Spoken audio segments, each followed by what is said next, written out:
Gracias por acompañarnos en Creciendo en la Palabra. En esta ocasión analizaremos la lección número 9, la creación, el Génesis como pilar, parte 2. Es una continuación de lo que analizamos la semana pasada. Qué gusto que nos acompañe. Sabe, grandes pensadores, grandes científicos se inspiraron en las Sagradas Escrituras para poder desarrollar su pensamiento, para poder explorar el mundo que Dios ha creado.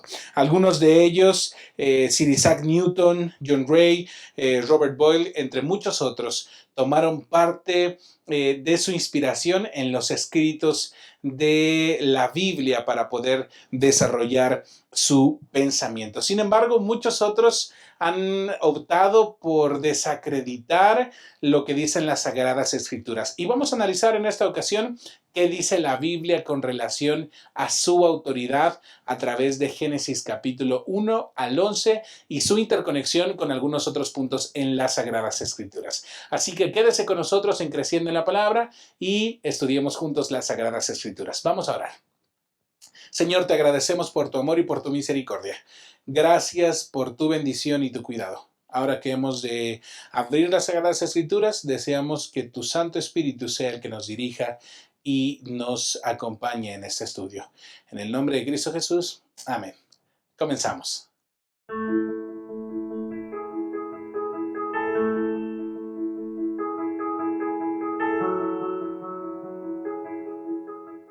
Gracias por acompañarnos en el repaso de la lección Creciendo en la Palabra, la lección número 9, y nos acompaña el pastor Francisco Ramón. Pastor, gracias por estar con nosotros. Es una bendición poder estar en esta mesa de estudio. Gracias, pastor.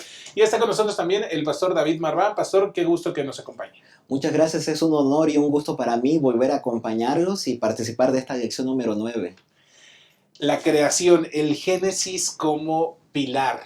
Resulta interesante porque en la lección pasada, la semana pasada, habíamos estado abordando algunas menciones de teorías que desafían a la Biblia como creación, es decir, a la verdad de un Dios creador. ¿Sí? Sin embargo, entendemos que la ciencia moderna, hay algunos grandes exponentes de la ciencia moderna que toman la Biblia como referencia para poder desarrollar sus pensamientos. Johannes Kepler, Isaac Newton, John Ray, Robert Boyle, entre muchos otros que podemos encontrar. Y surge un asunto interesante. Estamos en estos días bajo algunas corrientes que mencionan que la Tierra es plana. Sin embargo, las Sagradas Escrituras desde mucho tiempo atrás habían dicho algo muy contrario. Pastor David Marván. Sí, evidentemente nosotros si nos remontamos más atrás, por ejemplo, científicos allá por el tiempo de Sócrates o su alumno Platón o el alumno de Platón que era Aristóteles, que prácticamente pusieron la base para creer algo acerca de esto. Más adelante llegó un personaje llamado Tales, quien definió pues que la Tierra es plana y flotaba sobre el agua. Sin embargo, nosotros podemos encontrar en las escrituras bíblicas que ya desde hace mucho tiempo atrás, en el profeta Isaías, por ahí lo encontramos en Isaías capítulo 40, versículos 21 y 22. Lo encontramos también en el libro de Job 26:7. Ya se nos mencionaba en la escritura bíblica que nuestro mundo es un mundo redondo. Que Dios está sentado frente a nuestro mundo que es redondo. Inclusive la ciencia más adelante vio acerca de esto, ¿no? Y hubo algunos personajes que, yendo en contra del pensamiento común de Aristóteles, comenzaron a mencionar en realidad que la Tierra es redonda y no plana, ¿no? Gracias, pastor. Esto nos da un precedente entonces, que las Sagradas Escrituras son únicas porque relatan la verdad. Y con relación a esto hemos encontrado, o arqueólogos han descubierto textos del Antiguo Egipto, del Antiguo Cercano Oriente también, narrativas que tienen similitudes con los datos de la creación, algunos otros con el diluvio. Hay algunos que mencionan que hay cerca de 500 o 600 historias de diversas culturas que tocan el tema de un diluvio universal. Y algunos han comparado estas narrativas de literatura antigua con lo que dicen las Sagradas Escrituras y han mencionado que probablemente estos textos también sean fábulas. Pastor Francisco, ¿qué hay de esto? Bueno, nosotros tenemos que recordar de lo que se ha dicho en las lecciones anteriores. Nadie viene a la Biblia con la mente en blanco. El Evangelio no nace en un vacío cultural. La gente llega al Evangelio con preconceptos y cuando nosotros nos acercamos a la Biblia con preconceptos, entonces nosotros tenemos que entender que esos preconceptos que nosotros tenemos van a afectar la manera en cómo nosotros cómo leemos la Biblia. Dicho esto, yo quiero decirles que, bueno, lo que yo pienso respecto a la pregunta que ha hecho el pastor es que el engaño de Satanás sigue siendo el mismo. Es decir, porque una persona erudita lo dijo, porque una persona importante lo dijo, entonces creemos que ya algún descubrimiento como los registros de los extractos de la epopeya Atra Asis, entonces el registro bíblico entonces está mal. No, nosotros tenemos que entender de que cuando nosotros aceptamos lo que una persona dice, finalmente estamos poniendo la autoridad de esa persona sobre la autoridad de lo que presenta la Sagrada Escritura. Entonces, cuando nosotros vemos lo que dicen esta literatura antigua, no es diferente de lo que dice la mitología griega, pastor. En la mitología griega y en otras tantas culturas, los dioses crean súbditos para que les sirvan, y entonces esos súbditos tienen que portarse bien, tienen que hacer sacrificios para aplacar la ira de los dioses, pero no es el Dios que presenta la Escritura. El Dios que presenta la Escritura le da al ser humano una altísima dignidad, y no solamente a las criaturas, a los seres creados.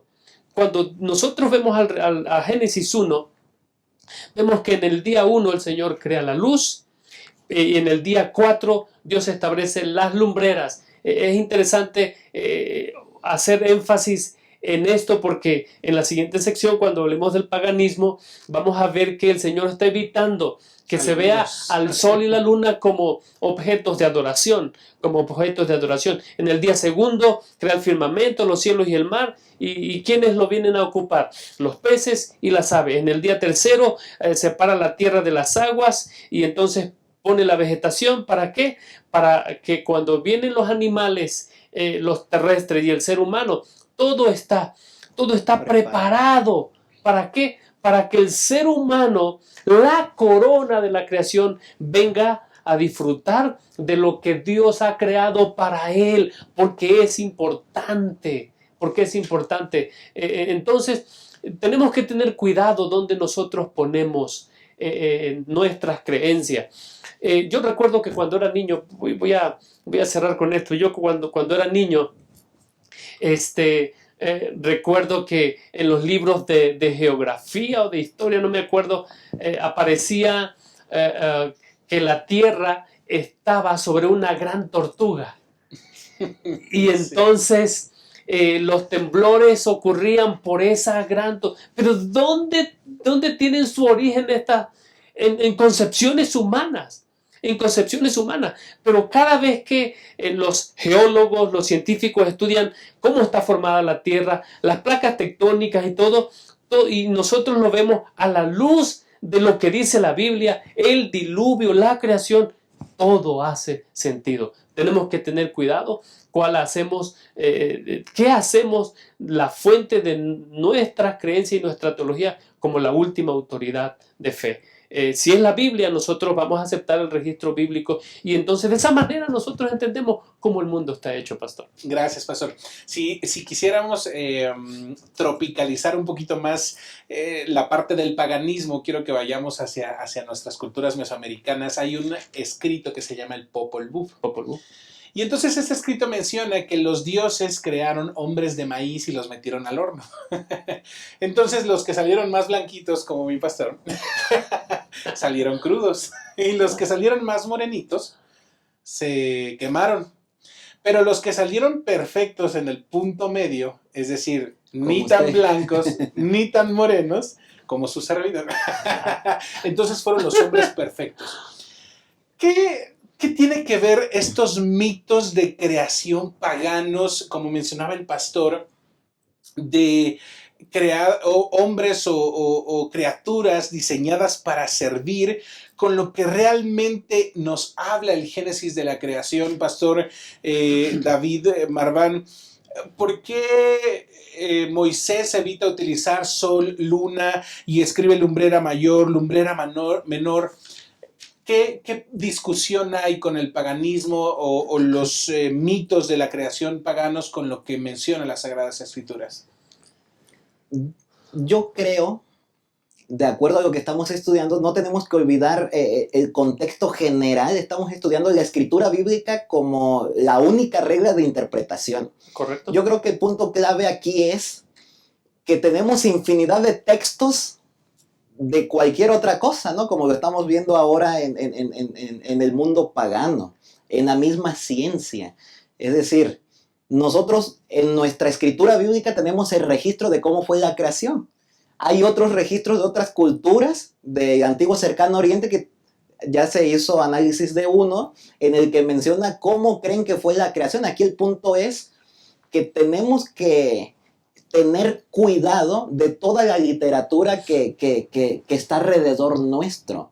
No significa que nosotros vamos a creer en cualquier literatura que diga, por ejemplo, cómo fue creado nuestro mundo, sino que nosotros deberíamos ser fidedignos al texto bíblico. De hecho, como se mencionó, puede haber similitudes, pero las diferencias son las más grandes. Aunque hay ligeras similitudes de que se creó un mundo, de que hubo un diluvio, varias civilizaciones tienen una documentación de que hubo un diluvio, por ejemplo. Sin embargo, el texto bíblico, Moisés escribió cómo fue fidedignamente, es decir, Dios inspiró a través de su Espíritu Santo a Moisés y Moisés escribió no lo que otras literaturas dicen, es decir, no le copió a otras literaturas, como algunos han llegado a mencionar, es que la Biblia copió de aquella civilización. No, al contrario, la Biblia vino a poner el texto correcto de lo que sucedió. Y es así que Moisés eso fue lo que hizo. Es por eso, repito, tenemos que tener cuidado con las literaturas de otras civilizaciones. Moisés evitó poner sol, luna, porque las palabras hebreas estaban íntimamente relacionadas con los nombres de los dioses, precisamente del sol y de la luna. Y Moisés no quiso quizás poner los nombres para que a ratito las personas infiltradas o permeadas por el pensamiento de las civilizaciones que los rodeaban adoraran al sol y la luna como a dioses. Es por eso que mejor se limitó a poner lumbrera menor y lumbrera mayor. Ahora, en la ciencia ocurre algo similar. Nos preocupa como iglesia que tenemos muchos jóvenes que están matriculados en escuelas que no son de nuestra iglesia, por ejemplo. Y allí les están enseñando que la teoría del Big Bang, que el evolucionismo, que está íntimamente relacionado con el naturalismo.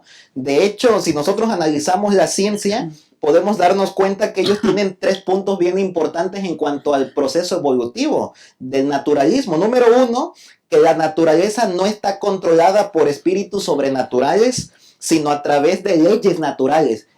A través de eso desautorizan a Dios y la Biblia en automático. Número 2, que los seres vivos y los fenómenos físicos son mecanismos que podemos estudiar y entender a través de la experimentación, donde viene el proceso de la experimentación. Número 3, ni los organismos vivos, ni el universo físico es estático. Han surgido nuevas especies de animales y plantas, según nos presentan su teoría, y las estructuras geológicas de la Tierra también han cambiado. Y número 4, inclusive insertan un cuarto punto: ningún poder superior ha intervenido jamás en el funcionamiento del universo. Y con todo esto desautorizan prácticamente a Dios, lo dejan fuera, y por ende también a la escritura bíblica. Y nosotros tenemos que tener sumo cuidado de eso, porque en un punto de vista creacionista nosotros nos olvidamos de todo lo demás. literaturas antiguas de civilizaciones, claro, las usamos para tener conocimiento de ellas, pero no para creer en ellas. Nos olvidamos de los demás modelos que están en contra del creacionismo y nos concentramos en el creacionismo bíblico nada más.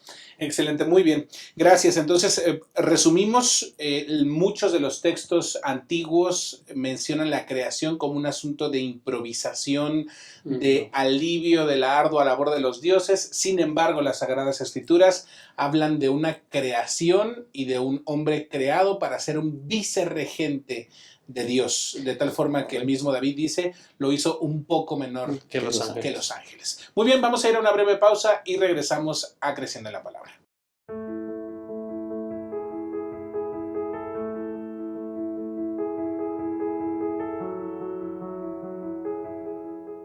Gracias por continuar con nosotros en Creciendo en la Palabra. Vamos a entrar al segundo bloque. La creación y el tiempo, Pastor Francisco. Uno de los elementos que más llama la atención del Génesis es el hecho de cómo traza las edades y las generaciones de las primeras familias o de los patriarcas, y lo hace con una precisión para decir, fulanito de tal vivió N cantidad de años. ¿Qué impresión podemos tener acerca de la fiabilidad de la Biblia al describir con tanta exactitud la datación de estos años? Bueno, quisiera iniciar diciendo de que es muy importante, como se ha mencionado en segmentos anteriores, que nosotros tomemos la Biblia como la base para interpretar lo que la misma Biblia dice. En ese sentido, lo que está ocurriendo antes del diluvio es normal. Las personas viven en promedio 912 años. Entonces es posible que las personas puedan decir, cuando esta persona tenía tantos años, tuvo a tal hijo y entonces engendró a tales hijos y murió de tantos años. De esa manera es posible tener un registro confiable, porque no hay una persona solamente diciéndola, hay varias personas que van engendrando. ¿Qué es lo que la Biblia hace claro? Hace claro de que en ese tiempo los patriarcas, la era patriarcal, lo que le conocemos, son tan fieles al reconocer de que son creación de Dios, que ellos dan referencia al que le engendró, de manera que ese ciclo se rompe, pastor, después del diluvio. Después del diluvio se rompe ese ciclo porque se introduce, el consumo de carne y otras cosas que van a mermar la salud de las personas en el tiempo de vida que ellos tienen. Y que el mismo Dios dice, ahora sus años serán correcto, tantos, ¿no? Correcto. Y hay personas que viven más que eso, hay personas que viven más que eso, pero lo interesante es que antes del diluvio, la Biblia presenta un periodo de vida muy, muy amplio. El que más vivió fue Matusalén, 969 años. Adán vivió 930 años. Es decir, es un periodo que se le llama el mecanismo imbricado. Es decir, hay personas que están viviendo y entonces se traslapan los tiempos de manera que es posible calcular los tiempos de vida en referencia haciendo esa línea de tiempo hasta la creación, Pastor Gracias. Andrés. Gracias, Pastor Francisco. Pastor David, ¿qué relevancia tiene hoy en nuestros días este sistema imbricado o de cronogenealogías? Tengo entendido que este sistema permite o prohíbe eliminar o añadir nuevas genealogías o nuevos datos a este tipo de conteo. ¿Para qué nos sirve hoy en día? Una vez más, como quizás vimos alguna parte de esto en la lección anterior, ¿no? Los primeros 11 capítulos de la Biblia hoy día han sido sumamente atacados. Inclusive lo que estamos viendo ahora está insertado en Génesis 5 y Génesis capítulo 11. Así que varios han dicho, no, no, los primeros 11 capítulos son una fábula, son una historia inventada. Lo que dice allí no es literal. Pero nosotros, como ya lo hemos mencionado aquí, necesitamos interpretar la Biblia con ella misma. Por lo tanto, nosotros creemos que lo que está especificado ahí es literal, literal. A algunas personas les aburren las genealogías, ¿no? Cuando llegan a libros como Números, que ven tantos nombres, he escuchado de algunos hermanos que hasta se saltan esos capítulos porque, no, no, es que ahí me voy a aburrir, me voy a dormir. Sin embargo, las genealogías tienen un propósito y estas mucho más también, porque ya después vamos a ver que inclusive llegamos desde aquí hasta la misma persona del Señor Jesucristo. Es entonces que Génesis 5 y Génesis 11 ha sido llamada por los eruditos, como ya lo mencionaron, cronogenealogías, en las que no únicamente es una genealogía, sino que no hay margen de error en el tiempo. Y nos menciona uno tras otro para que nadie pueda insertar algo o quitar a alguien. A través de estas genealogías nosotros podemos calcular tiempos, por ejemplo. A través de esta genealogía, los eruditos bíblicos han calculado cuánto tiempo data la Tierra, por ejemplo. A través de estas genealogías han calculado cuánto tiempo transcurrió, por ejemplo, desde la creación del mundo hasta el diluvio, que nosotros creemos en este caso que fueron miles de años. El evolucionismo nos habla de millones de años. De hecho, si nos metemos una vez más, creacionismo, evolucionismo, si nosotros aceptamos como literalmente verdadera la historia del Génesis, necesitamos entender y hacer nuestros 4 conceptos. Número 1, saber y entender que Dios creó las formas de vida básicas, incluyendo a los seres humanos durante 6 días de 24 horas, como lo vimos en la lección pasada. Número 2, que el mal que fue introducido en nuestro mundo por la rebelión humana, el pecado, produjo cambios significativos en nuestro mundo natural, y por eso hay algunos cambios. Número 3, algún tiempo después del evento de la creación, un diluvio global destruyó buena parte de la vida sobre la tierra. Y esto en la geología tiene también su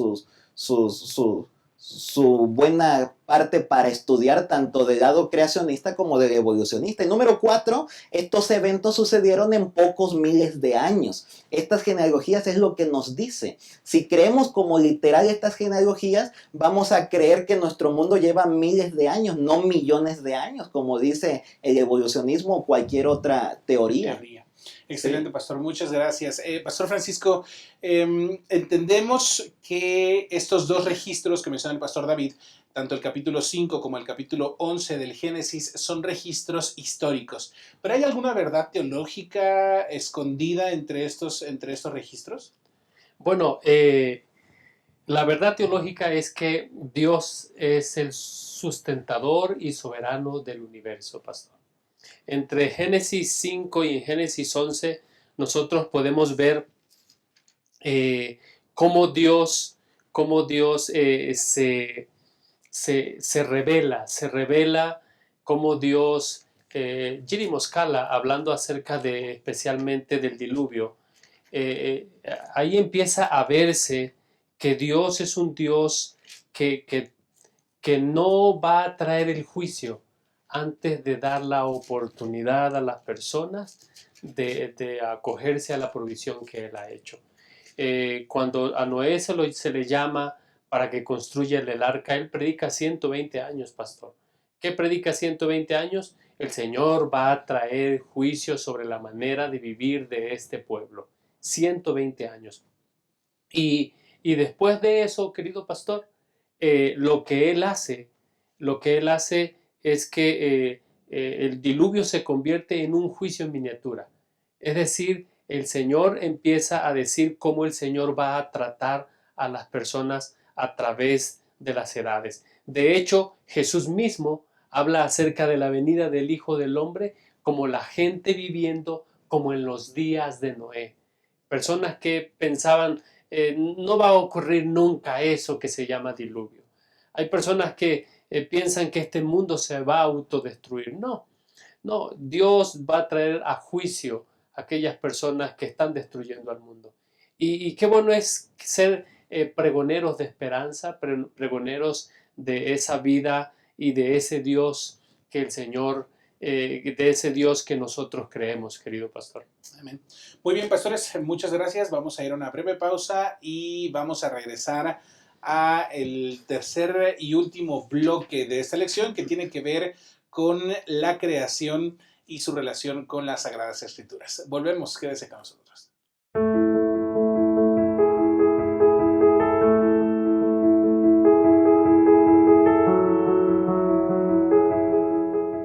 Gracias por continuar con nosotros. Entramos ya a la última parte de este estudio, Creciendo en la Palabra, la lección número 9, el pilar, Génesis, el pilar de cuánto creemos la creación, el Génesis como el pilar. Y vamos a entrar a la última parte, lo que sería el día jueves, con relación a la creación y la escritura.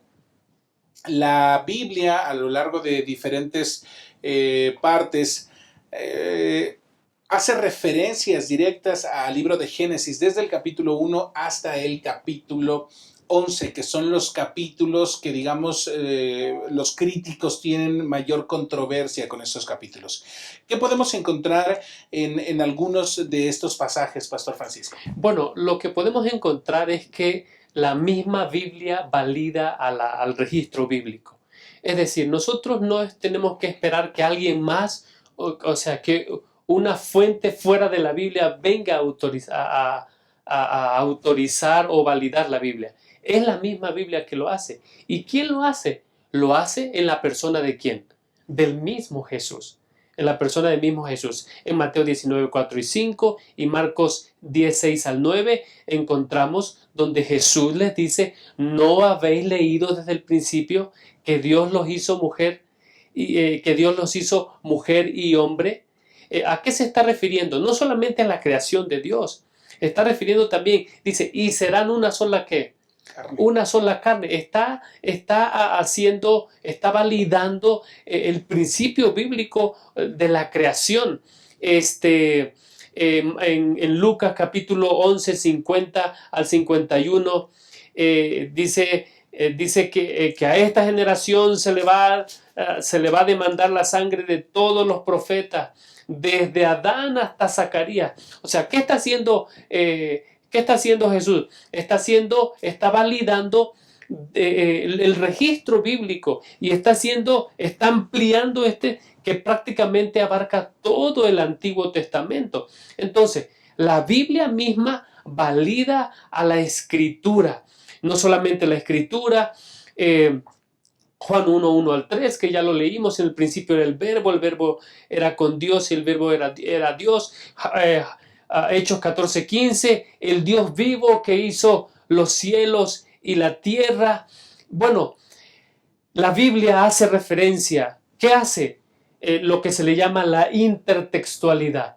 Cada referencia que encontramos en la Biblia, nosotros podemos ver que conecta al Antiguo Testamento, al Nuevo Testamento, a un hecho, a otro, de manera que fortalece el concepto de que la creación es algo que ocurrió en la historia y bueno, nosotros podemos estar contentos de que no venimos de un experimento ni por el azar, sino que estuvimos en la mente y en el plan de Dios. Gracias, Pastor.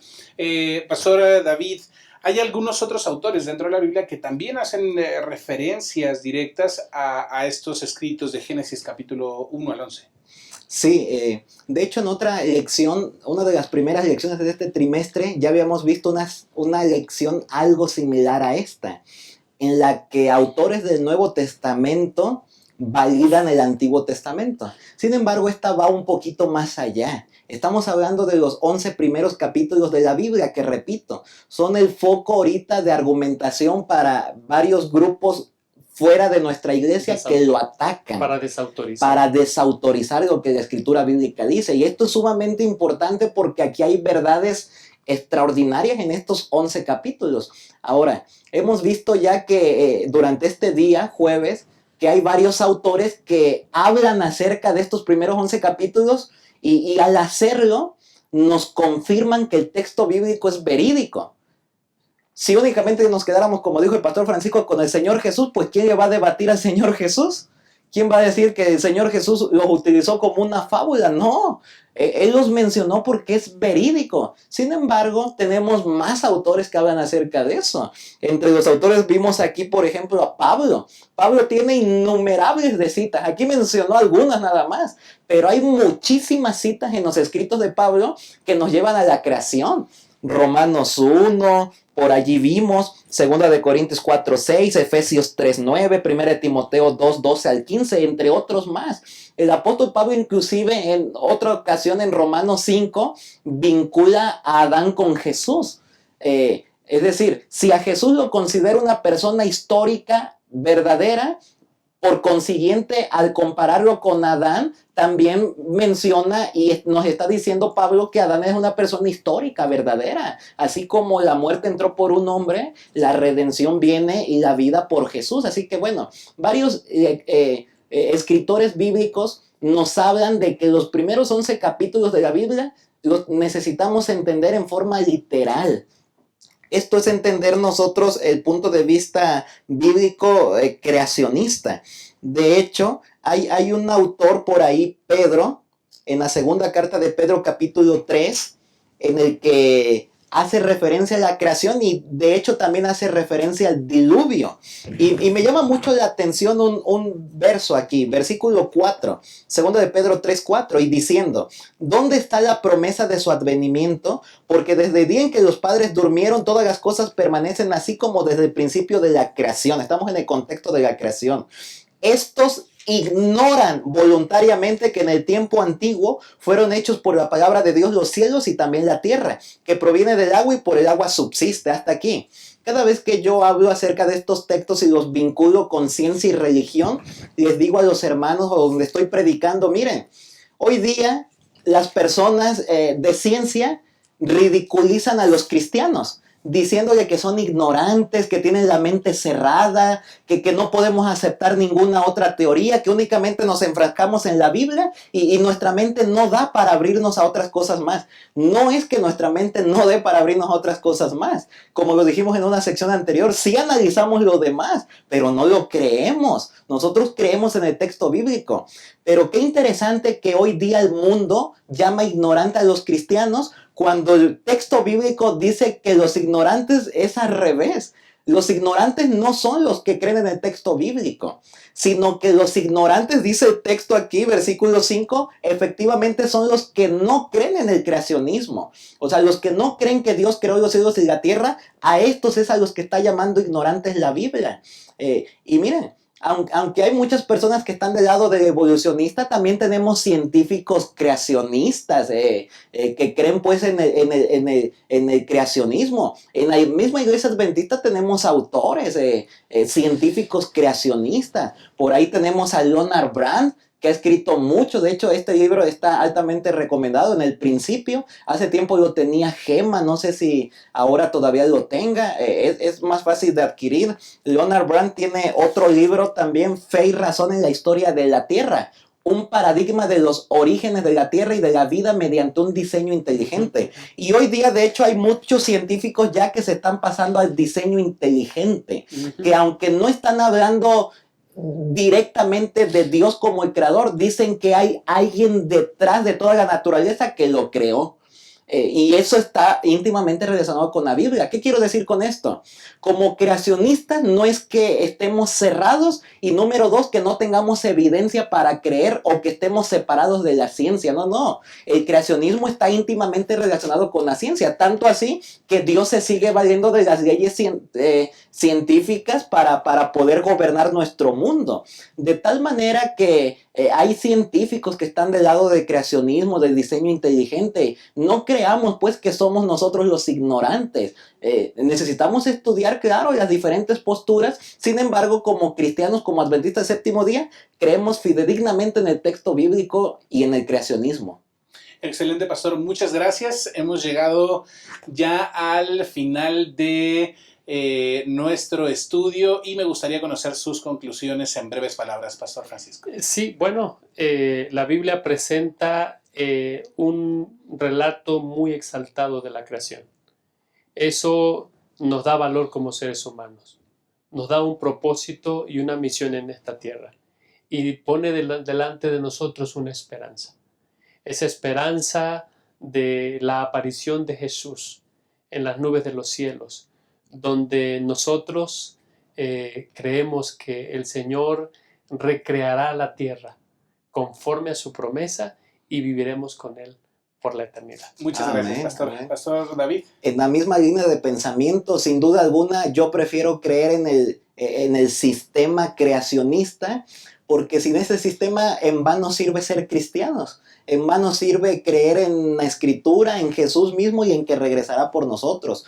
Cualquier otra creencia de otra teoría nos pone creados por el azar, sin un propósito, sin saber de dónde venimos, sin saber hacia dónde vamos. Pero el punto de vista bíblico es que sabemos quién nos creó, sabemos de dónde venimos y hacia dónde vamos. De tal manera que a través de esto nosotros tenemos la esperanza en la vida eterna y en que la historia que será en el futuro no será la que estamos viviendo ahora en un mundo de dolor, sufrimiento y muerte, sino que regresaremos a vivir a un lugar perfecto, que fue la idea que Dios tuvo siempre para la raza humana.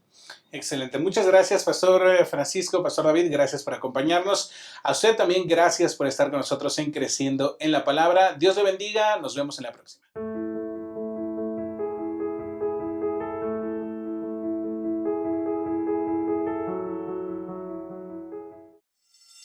Lo que hoy estamos presenciando son las nubes que preludian la tormenta más tremenda que este mundo ha enfrentado jamás. Eventos, desastres, señales. Todo apunta en la misma dirección: el final. Eso que puede parecer que no es más que otro suceso cotidiano, pudiera tener consecuencias eternas. ¿Eres capaz de identificar lo que sucede a tu alrededor? Mantenerte indiferente ante los engaños finales podría provocar la pérdida de tu vida eterna.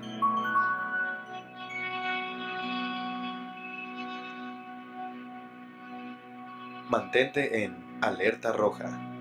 Adquiere esta obra en tu librería Gema.